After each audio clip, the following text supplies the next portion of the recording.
Right అండి. Call ఉన్నారు, మనకు ఒకసారి మాట్లాడదాం. సంతోష్ రెడ్డి ఉన్నారు కాలిఫోర్నియా నుండి. సంతోష్ రెడ్డి గారు మాట్లాడండి కిరణ్ రాయల్ గారితో. నమస్తే అండి కిరణ్ రాయల్ గారు. ఒక 2-3 పాయింట్స్ అండి. ఫస్ట్ ఏంటంటే ముఖ్యంగా ఈ Janasena, BJP and Telugu Desam is a very successful alliance and successful proven formula.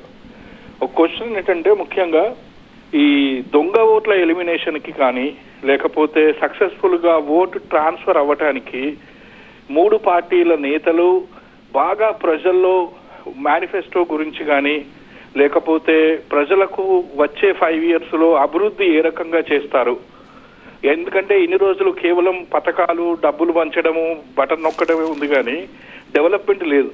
కాబట్టి ఈ మూడు పార్టీలు కలిసి ఆంధ్రప్రదేశ్ అభివృద్ధి ప్రణాళిక ఏంటి అని స్పష్టంగా ప్రజల్లోకి తీసుకువెళ్ళటం ఎప్పుడు చేస్తారు?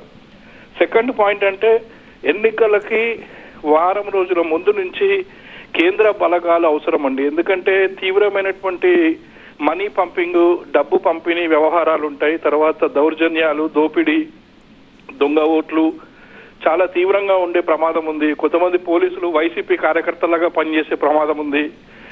కాబట్టి కేంద్ర బలగాలను మీరు రిక్వెస్ట్ చేసుకుంటారా? రైట్. థర్డ్ క్వశ్చన్ ఏంటంటే సంతోష్ గారు, చాలా మంది కాలర్స్ ఉన్నారు, దయచేసి 2 క్వశ్చన్లు అడిగారు కాబట్టి ఓకే, థ్యాంక్ యూ. కిరణ్ గారు. సంతోష్ రెడ్డి గారు, ఒకటే అండి, బీజేపీ పొత్తులో మేము తీసుకున్న నిర్ణయాలు ఒకటే. ఈ రాష్ట్రంలో ఐఏఎస్లు, ఐపీఎస్ల పరిస్థితి ఎలా మనకు తెలుసు. దొంగ ఓట్ల విషయంలో ఆల్రెడీ 2-3 ఐఏఎస్లు సస్పెండ్ అయ్యారు, ఐపీఎస్లు ట్రాన్స్ఫర్ అయిపోయారు. మా తిరుపతి ఉదాహరణ ఎత్తుకుంటాము.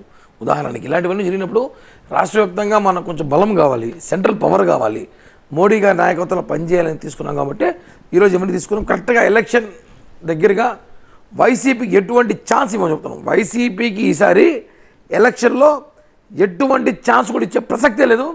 జనసేన, టీడీపీ, బీజేపీ 3 కూటమిలు కలిసి అధికారం సాధించబోతున్నాం సార్. క్లియర్గా ఉండండి, క్లారిటీగా ఉండండి మీరు కూడా.